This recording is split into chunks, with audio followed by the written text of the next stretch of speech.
Ini luahan On Hafiz pada Hasni selepas dilantik MB Johor.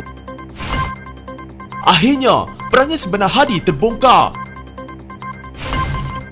Isu lantikan MB Johor, ini reaksi Hasni. Apa formula pemimpin PKR petikai Rafizi kembali ke PKR? Mahathir Anwar dan Hadi semakin ditolak rakyat.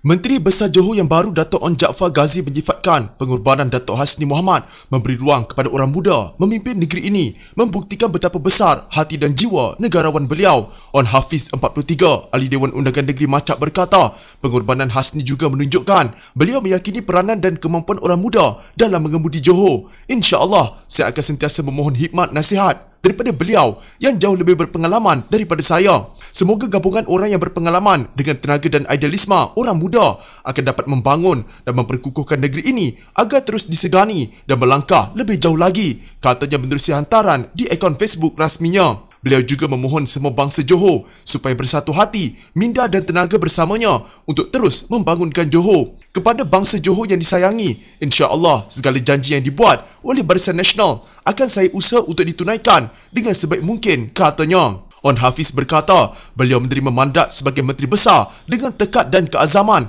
untuk melaksanakan amanah dan tanggungjawab yang diberikan dengan segala tenaga, kudrat dan kemampuan. Terdahulu On Hafiz mengangkat sumpah sebagai Menteri Besar ke-19 di hadapan Sultan Johor, Sultan Ibrahim, almarhum Sultan Iskandar, di balik menghadap Istana Bukit Sirin. Istiadat penyerahan surat tauliah dan pengisytiharan pelantikan Menteri Besar Johor itu berlangsung 3 hari selepas kemenangan Barisan Nasional pada pilihan raya negeri Johor. On Hafiz dilantik meskipun sebelum ini Barisan Nasional mencadangkan Hasni yang merupakan bekas Menteri Besar sebagai calon bagi mengisi jawatan itu jika Barisan Nasional memenangi PRN Johor. Hasni yang juga pengerusi Barisan Nasional Johor mencadangkan supaya pucuk pimpinan parti itu memilih orang muda untuk memimpin Johor setelah melihat sokongan dan kedudukan golongan berkenaan yang penting dalam pembangunan negeri. Hasni dilantik sebagai Menteri Besar ke-18 pada 28 Februari 2020. Ahli Parlimen Kuala Nerus Khairuddin Ahmad Razali mendedahkan perjanjian antara PAS dengan Perikatan Nasional pada September 2019 dibuat tanpa meminta pandangan daripada kepimpinan parti itu. Malah, kata Khairuddin, Presiden PAS Abdul Hadi Awang menjalinkan kerjasama dengan Perikatan Nasional tanpa mengikut lunas perlembagaan parti. Perikatan Nasional ditubuhkan tidak mengikut lunas perlembagaan parti, hanya dengan tanda tangan surat oleh Presiden parti dan dengan nasihat 2-3 orang sahaja. Ditandatangani bersetuju untuk tubuhkan Perikatan Nasional tanpa dibawa kepada Jawatan Kuasa Harian Pusat, tanpa ada kertas kepada AJK PAS Pusat, tanpa dibawa ke Majlis Syura Ulama dan dibahaskan untuk dilihat siasat syar'i, maqasid syariahnya belum dipersetujui tetapi sudah diluluskan. Ini contoh kesilapan, tetapi apa yang berlaku kita diamkan, kita betulkan dalaman saja, katanya dalam satu temu bual di Bernama TV. Mengulas lanjut, Khairuddin berkata, perkara itu berbeza dengan apa yang berlaku ketika Muafakat Nasional ditubuhkan. Dasar parti adalah Muafakat Nasional. Dasar parti yang dibuat melalui proses yang sangat hebat,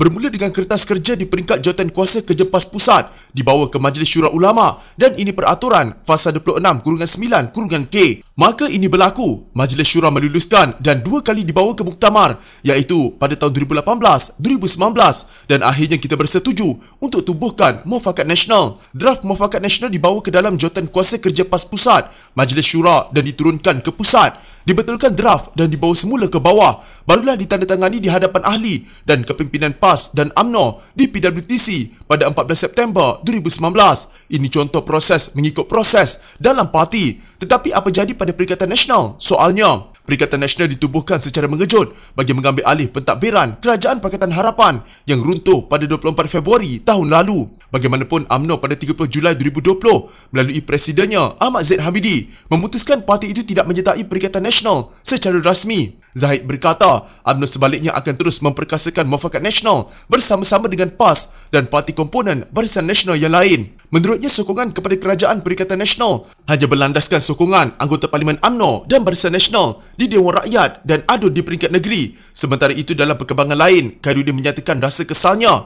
tindakan pihak tertentu merakam perbualannya dengan Mushidul Ampas, Hashim Jassin dan membocorkannya. Menurut Khairuddin, ia telah menjadi fitnah kepada dirinya sendiri dan memaksa parti membuat keputusan mengeluarkannya daripada barisan kepimpinan. Saya mengadu kepada Mushidul Am, aduan seorang setiausaha kepada ketuanya Mushidul Am, tetapi aduan tentang segala perkara yang perlu saya bawa menerusi saluran parti dibocorkan sehingga menjadi fitnah kepada diri saya sendiri. Tetapi itu sudah berlaku. Yang penting, sebagai ahli parti, saya telah melaksanakan tanggungjawab saya sebagai pemimpin parti menggunakan saluran yang ada, dan kemuncaknya saya terkeluar daripada barisan kepimpinan. Maka telah berakhirlah tugasan saya sebagai pimpinan parti yang menegur secara dalaman, katanya. Terdahulu, Khairuddin mengumumkan permohonan berhenti daripada menjadi ahli PAS. Menurutnya, surat telah dikemukakan kepada Setiausaha Agung PAS, Taqiyuddin Hassan, mengikut Perlembagaan PAS. Sebagai rekod, Khairuddin sejak kebelakangan ini tampil mengkritik pendekatan PAS, termasuk langkah pemimpin yang menyerang UMNO ketika berkempen dalam pilihan raya negeri Johor. Dia juga sebelum ini digugurkan daripada anggota Jawatankuasa AJK PAS. Jawatankuasa Pusat PAS juga menarik balik pencalonannya sebagai anggota Majlis Syura,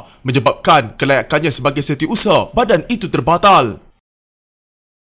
Perwakilan Johor dijangka tidak akan mengambil bahagian dalam sebarang perbahasan pada Perhimpunan Agung UMNO bermula esok di Kuala Lumpur susulan pelantikan Menteri Besar Johor yang baru difahamkan dalam pertemuan bersama pemimpin-pemimpin UMNO Johor, termasuk ketua-ketua bahagian di kediaman rasmi Menteri Besar di Saujana. Ketua UMNO Johor Hasni Mohamad telah meminta agar ahli UMNO tidak memanjangkan isu berkenaan. Sebaliknya, beliau Hasni berjiwa besar. Beliau juga tidak mahu perkara ini dibesar-besarkan. Menurut sumber itu lagi, Hasni juga mahu menghalang usaha segelintir perwakilan UMNO Johor yang mahu menolak pelantikan On Hafiz Ghazi sebagai Menteri Besar Johor ke-19, kata sumber kepada bernama ketika dihubungi. Difahamkan perjumpaan di Saujana bermula seawal pukul 9 malam dan berakhir kira-kira pukul 3 pagi dengan mereka yang hadir menyatakan sokongan tidak berbelah bahagi kepada kepimpinan Hasni. On Hafiz 43 yang juga ahli Dewan Undangan Negeri Macap mengangkat sumpah sebagai Menteri Besar ke-19 di Istana Bukit Sirin, mengambil alih jawatan itu daripada Hasni. Sebelum ini, Hasni telah dinamakan sebagai calon tunggal